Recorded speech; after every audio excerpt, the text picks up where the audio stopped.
Assalamualaikum warahmatullahi wabarakatuh. Selamat siang teman-teman. Semoga kita selalu dalam keadaan sehat walafiat. Amin ya rabbal alamin. Siang ini kita akan membahas mengenai materi perkotaan, yaitu salah satu bahasan dari psikologi lingkungan yang diampu oleh Bapak Rahmat Purnama MSI. Kami dari kelompok 6 yang beranggotakan Mauli Arumdati dan juga Rahmadani Puji Lestari. Mari kita simak pembahasannya. Kota pada dasarnya merupakan suatu ruang yang berisikan pemukiman dan dihuni oleh sejumlah besar manusia. Manusia-manusia penghuni kota tersebut memiliki aktivitas yang terkonsentrasi pada area atau ruang tertentu di kota tersebut. Adapun aktivitas yang dilakukan yaitu terkait dengan fungsi ekonomi, fungsi bekerja, fungsi pendidikan, fungsi kemasyarakatan, fungsi rekreasi, fungsi kesehatan, dan sebagainya. Nah, dari adanya aktivitas tersebut, maka terjadilah mobilitas manusia untuk memenuhi fungsi-fungsinya tersebut. Sebagai contoh, kota dengan fungsi ekonomi, maka akan terjadi suatu aktivitas yang melibatkan interaksi antara penjual dan pembeli. Semua aktivitas tersebut memerlukan tempat sebagai ruang untuk berinteraksi, seperti misalnya pasar, toko besar maupun kecil, warung gitu kan, yang merupakan tempat untuk berinteraksi gitu.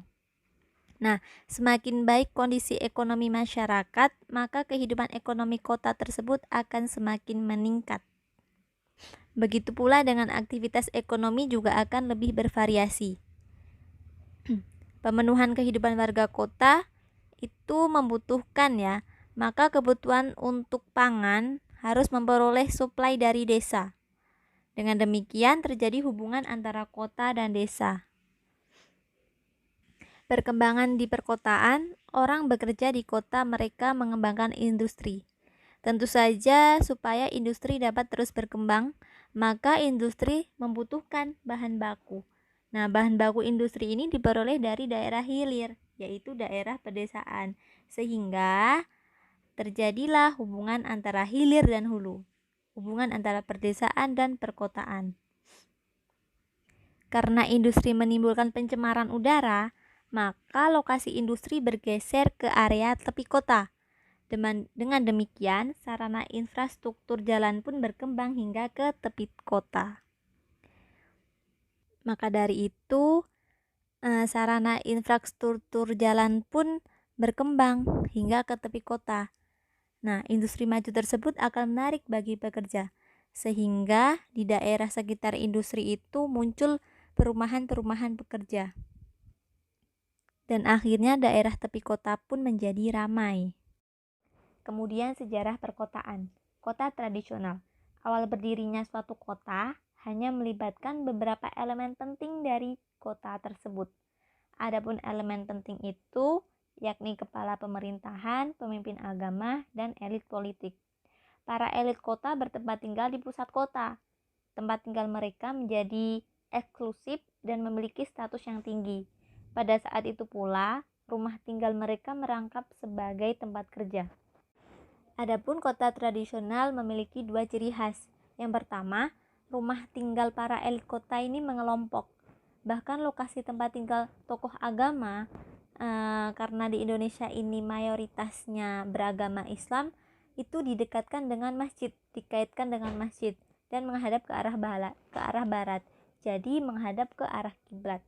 Lalu yang kedua, lokasi tersebut terdapat lapangan besar. Nah, pada umumnya lokasi ini berada pada negara yang bentuk pemerintahannya kerajaan atau memiliki seorang raja. Karena negara yang pemerintahannya berbentuk kerajaan ini, pasti di depan istananya terdapat lapangan besar dan banyak dijumpai fasilitas keagamaan di dekat lapangan besar tersebut. Kota-kota tradisional di Indonesia, khususnya kita masih dapat melihat itu contohnya adalah kota Sumedang. Terlihat letak bangunannya yang hampir sama dengan pola gambar yang ada di slide ini teman-teman. Walaupun posisi bangunan yang berbeda arahnya. Di sebelah timur adalah kabupaten, di sebelah barat masjid, dan di sebelah utara terdapat penjara. Demikian pula di kota Bandung. Di sebelah selatan adalah bekas tempat tinggal bupati, di sebelah barat masjid, di sebelah utara dulu terdapat penjara. Di kota Yogyakarta hampir dapat terlihat sama, di mana di sebelah selatan itu keraton dan di barat terdapat masjid. 2. Kota praindustri. Kaum pedagang dan pengusaha dalam perkembangannya mencoba untuk mendekati elit-elit kota agar dapat tinggal di pusat kota. Nah, upayanya tersebut terbilang cukup berhasil. Pengusaha dalam pekerjaannya membuat industri di rumah. Namun, karena teknologinya belum maju, maka asap banyak keluar dari rumah mereka. Asap yang banyak keluar tersebut membuat udara di pusat kota terganggu dan merasakan tidak nyaman. Kondisi kota seperti ini dapat dilihat di kota Sumedang, yakni pabrik tahu yang daerah perdagangannya itu terletak di pusat kota. Demikian juga di kota Bandung, bahwa pusat kota di Bandung itu terletak di alun-alun. Kota zaman industri. Kota zaman industri menggambarkan bahwa sudah mulai terjadi pencemaran udara. Akibat adanya industri rumah yang terdapat di pusat kota dan menyatunya rumah dengan tempat kerja menjadikan daerahnya kurang nyaman. Oleh karena itu, ada kebijakan untuk memindahkan industri ke pinggir kota. Perpindahan industri ke pinggir kota memerlukan akses jalan dari pusat kota menuju ke pinggir kota. Nah, adanya jalan yang menghubungkan rumah dengan tempat kerja tersebut, maka kota mulai berkembang. Beralihnya lokasi industri ke pinggir kota ini akan menarik pekerja untuk mendekati tempat kerjanya. Dengan demikian, daerah sekitar industri tersebut menjadi berkembang. Pada fase industrialisasi ini memecah penduduk. Bagi yang memiliki modal besar akan membangun industri di pinggiran kota. Tetapi mereka yang tidak memiliki modal besar akan tetap melakukan pekerjaannya di dalam rumah mereka dengan industri rumah. Sebagai konsekuensinya, maka masalah transportasi ini mulai dibutuhkan. Pemilik pabrik membutuhkan sarana transportasi dari rumah ke pabriknya. Nah, makanya infrastruktur jalan mulai berkembang. Dan tentunya kelengkapan sarana juga fasilitas kota terus bertambah. Kota modern. Berkembangnya suatu kota dari kota industri menjadi kota modern adalah ditandai munculnya berbagai pusat aktivitas di kota tersebut. Berbagai pusat pertokoan dalam kegiatan ekonomi bermunculan pada kota modern. Pada perkembangan sebelumnya, pertokoan atau perbelanjaan masih terpusat di suatu lokasi. Tetapi pada kota modern, pusat perbelanjaan muncul di berbagai lokasi. Demikian pula dengan pusat-pusat rekreasi ini muncul di berbagai tempat. Sebagaimana telah disampaikan sebelumnya, bahwa di kota Bandung sampai dengan tahun 70-an masih terdapat pemusatan aktivitas, yaitu di alun-alun dan sekitarnya. Tetapi saat ini sudah mulai berkembang berbagai pusat kegiatan, khususnya yang terkait dengan ekonomi. Kota modern tidak hanya akan terkait dengan masalah perkembangan ekonomi kota, tetapi ke berbagai hal akan berpengaruh. Salah satu yang terpengaruh dengan kehidupan kota adalah perubahan dalam hubungan sosial. Perubahan dalam hubungan sosial pada warga ditandai dengan frekuensi interaksi dengan tetangga mulai berkurang bila dibandingkan dengan kondisi sosial pada kota praindustri. Hal ini disebabkan oleh adanya kesibukan masing-masing warga sebagai individu.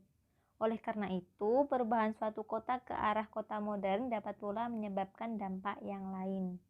Kota metropolitan ditandai oleh munculnya kota-kota satelit yang melingkari kota tersebut.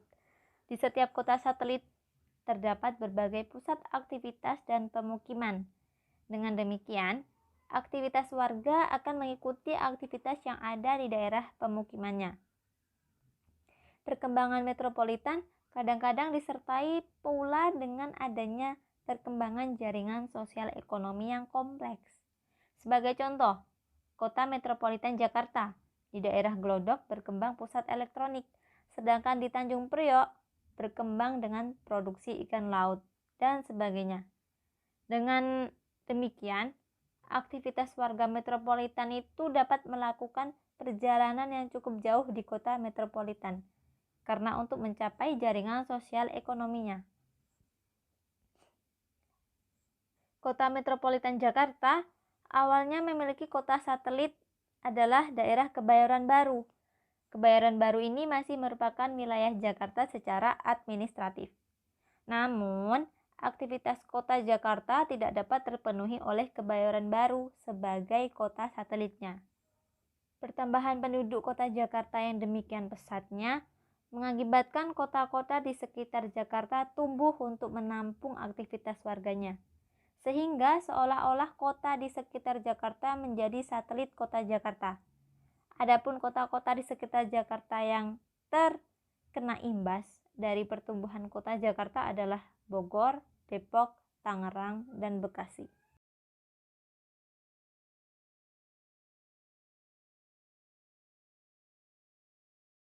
Selanjutnya, efek kehidupan kota pada warganya. 1. Beban berlebih. Kehidupan kota yang berkembang dari zaman kota industri menjadi kota modern dan kemudian menjadi kota metropolitan, maka aktivitas yang terjadi akan semakin meningkat. Peningkatan aktivitas tersebut mengakibatkan pada bertambahnya jumlah kegiatan penduduk yang semakin tersebar lokasinya. Kondisi demikian mengakibatkan penduduk kota merasakan adanya beban yang berlebih. Sebagai ilustrasi, seseorang harus mengikuti pertemuan dari satu tempat ke tempat yang lain dan harus menyelesaikan pekerjaannya di kantor yang lokasinya pun berjauhan. Dengan demikian, ia membutuhkan mobilitas yang tinggi. Selain mobilitas yang tinggi, stimulasi perkotaan pun semakin bertambah. Di kota besar, berbagai aktivitas memberikan stimulasi. Misalnya, lalu lintas di jalan raya. Kemacetan lalu lintas akan menambah beban berlebih, sehingga kondisi kemacetan akan menimbulkan kelelahan tersendiri. Untuk mengurangi beban berlebih tersebut, maka stimulasi yang tidak relevan akan diabaikan. Yang kedua, stres lingkungan.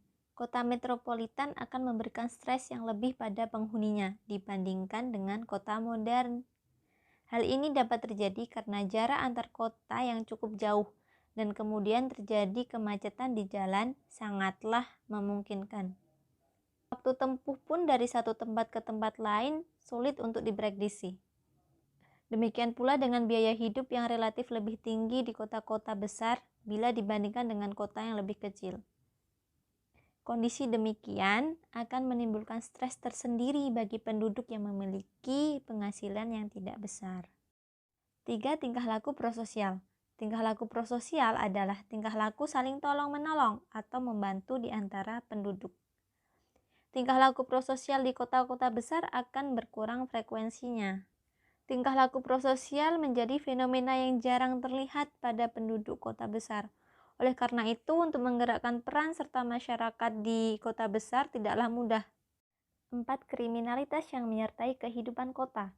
Kehidupan masyarakat kota yang bervariasi dalam berbagai strata sosial ekonomi menimbulkan adanya kesenjangan. Namun, apabila kesejahteraan bagi masyarakat yang tidak mampu mendapatkan perhatian yang baik, maka tingkah laku kriminalitas relatif dapat ditekan. Tetapi pada kehidupan kota yang kurang memperhatikan masyarakat tidak mampu dengan baik, maka salah satu pemicu tingkah laku kriminal adalah faktor sosial ekonomi. Yang kelima yaitu tunawisma. Masyarakat dari desa yang melakukan urbanisasi dan kurang memiliki keterampilan serta kemampuan finansial dan tidak memiliki saudara di kota besar, maka mereka menjadi gelandangan dan tidak memiliki rumah. Tunawisma tersebut berusaha mencari kehidupan yang lebih baik dari kota besar. Yang terakhir yaitu masalah kesehatan. Di kota-kota besar banyak bermunculan restoran, kafe, dan pusat makanan lainnya.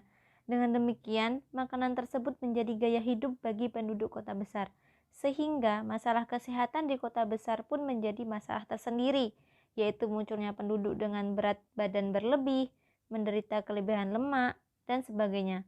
Oleh karena itu, kehidupan di kota besar memberikan efek pada masalah kesehatan bagi warganya. Selanjutnya yang D, perkembangan kota dan jaringan sosial. Kota sebagai ruang dan tempat penduduknya melakukan aktivitas yang menyebar di seluruh pelosok kota. Pusat aktivitas tersebut adalah pusat jaringan sosial warga kota. Variasi jaringan sosial akan menyebabkan mobilitas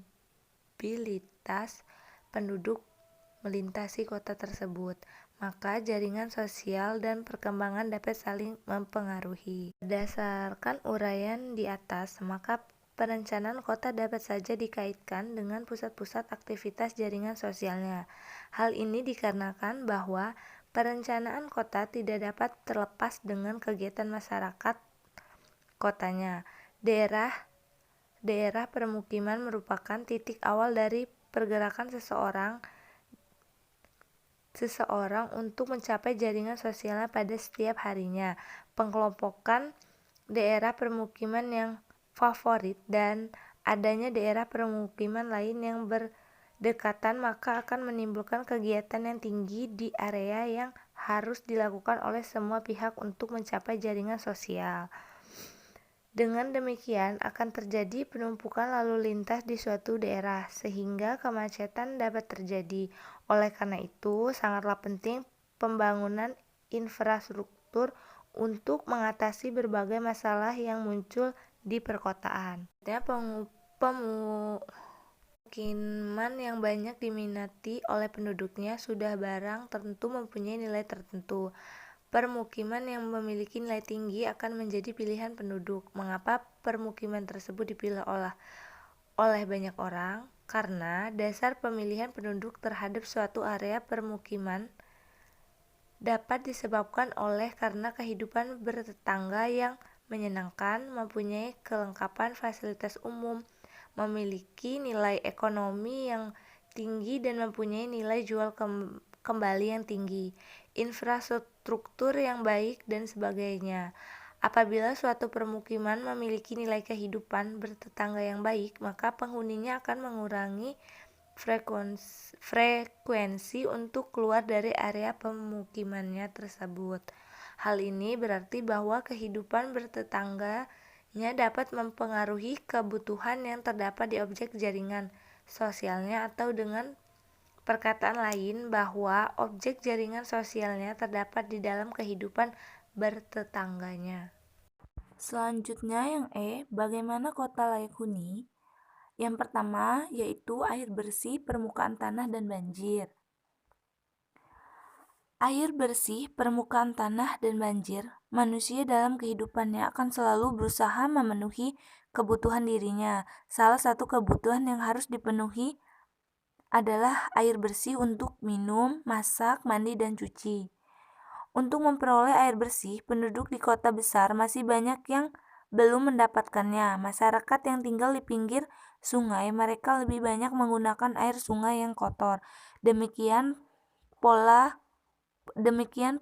dengan masyarakat lain yang tinggal di bantaran sungai, tapi mereka tinggal di pemukiman, mereka banyak yang tidak memperoleh air bersih dari pemerintah daerah. Penduduk yang tinggal di permukaan tersebut banyak pula yang mendapatkan sumber air bersihnya dari air tanah. Air tanah yang banyak dihisap keluar banyak digunakan untuk air minum atau mencuci. Namun demikian, air tanah yang dihisap di luar tersebut tidak hanya dilakukan oleh penduduk yang di permukiman, tetapi oleh industri-industri. Volume air tanah yang dihisap tersebut cukup banyak sehingga terjadi rongga-rongga di dalam tanah. Sebagai akibat dari banyaknya rongga-rongga di dalam tanah, maka permukaan tanah banyak yang turun. Dengan demikian, banyak rumah-rumah penduduk yang retak dindingnya. Yang kedua, yaitu ruang terbuka hijau. Permasalahan yang sering terjadi di kota-kota besar yaitu Semakin sulitnya memperoleh lapangan, setiap ruang terbuka di daerah kota besar akan segera diisi oleh bangunan-bangunan. Bangunan-bangunan yang memenuhi kota dapat berupa permukiman atau pusat-pusat perbelanjaan dan tempat rekreasi lainnya. Dengan demikian, semakin berkurang tempat untuk berolahraga dan tempat-tempat yang untuk meneduhkan. Yang ketiga yaitu pencemaran udara yang minim. Pencemaran udara di kota-kota besar yang terjadi karena jumlah kendaraan yang meningkat, kendaraan yang menggunakan bahan bakar minyak dan mengeluarkan gas CO, dan untuk kualitas bahan bakar minyak yang kurang baik akan mengeluarkan timbal, seperti misalnya premium. Demikian pula halnya dengan gas buangan industri akan menimbulkan pencemaran udara. Dengan demikian, masalah pencemaran udara di kota-kota besar akan semakin teratasi dengan berkurangnya ruang terbuka hijau. Yang keempat yaitu kepadatan penduduk. Ciri-ciri kota besar di Indonesia akan terlihat pembangunan yang menonjol bila dibandingkan dengan daerah lainnya. Sebagai konsekuensi peningkatan pembangunan, maka akan terjadi arus migrasi penduduk ke kota tersebut. Hal ini berarti bahwa di kota tersebut akan bertambah penduduknya. Kota yang meningkat jumlah penduduknya akan terjadi kepadatan penduduk. Dengan demikian, beban kota akan semakin berat. Pertambahan penduduk akan berpendapat besar bagi kota tersebut. Dampak yang dirasakan antara lain adalah penyediaan perumahan dan air bersih bagi warga baru kota tersebut. Kebutuhan akan transportasi meningkat karena penduduk yang memerlukan kendaraan bertambah. Lapangan kerja yang diperlukan akan meningkat, dan sebagaimana kebutuhan rumah yang bertambah, maka warga pendatang akan mencari lahan kosong yang dapat digunakan untuk mendirikan rumah. Sementara itu, banyak kota besar yang belum dapat melayani penduduknya secara maksimal, seperti kebutuhan air bersih, kebutuhan akan rumah, dan air bersih yang meningkat di kota-kota besar akibat bertambahnya penduduk, maka lingkungan kota menjadi terancam. Selanjutnya yang F, kota di masa mendatang.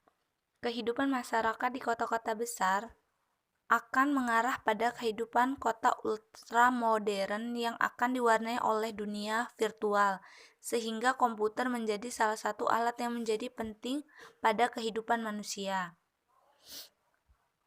Nah, perkembangan teknologi yang demikian pesat sudah barang tentu mempengaruhi pada perkembangan kota.